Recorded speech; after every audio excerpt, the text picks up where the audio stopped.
अब बारी है एक्सरसाइज की। तो उसमें फर्स्ट क्या है, शेर के बच्चे ने पेड़ की डाली क्यों पकड़ी।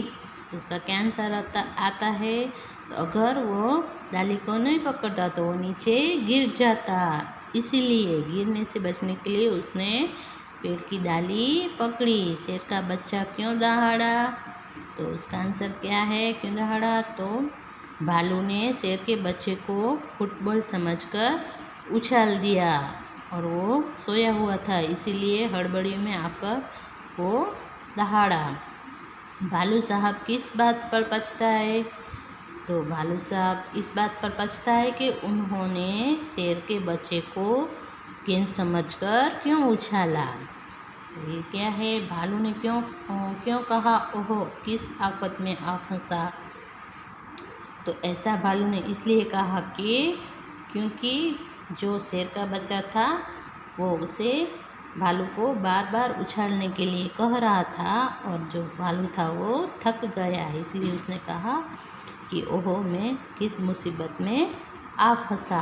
अब नेक्स्ट क्या है, पहले क्या हुआ फिर क्या क्या हुआ। तो ये जो है 1 2 3 4 और 5 जो है वो यहाँ पे सेंटेंस दिए गए हैं। उसमें से जो कहानी में फर्स्ट सेंटेंस कौन सा आया है, सेकंड कौन सा आया है, वो हमको लिखना है।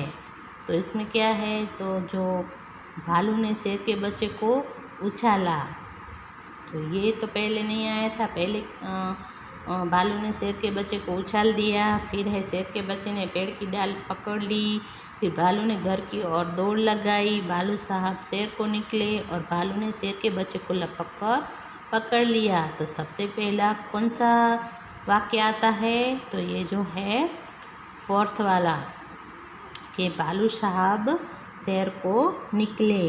तो यहाँ पे मैंने लिखा है फर्स्ट।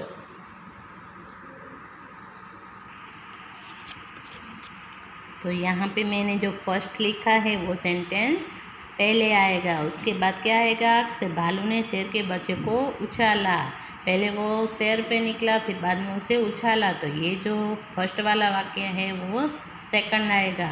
फिर इसके बाद क्या आएगा, शेर के बच्चे ने पेड़ की डाल को पकड़ ली, तो ये थर्ड वाला वाक्य आएगा। और फिर जो लास्ट वाला है, भालू ने शेर के बच्चे को लपक कर पकड़ लिया, ये कौन सा आएगा, फोर्थ वाला। और लास्ट में भालू ने घर की ओर दौड़ लगाई, ये है फिफ्थ वाला वाक्य। तो आपको जो है अपने नोटबुक में पहले ये लिखना है, फिर बाद में सेकंड वाला लिखना है, फिर थर्ड वाला लिखना है, फिर फोर्थ वाला लिखना है और फिर फिफ्थ वाला लिखना है। ऐसे लाइन में इस क्रम से लिखना है।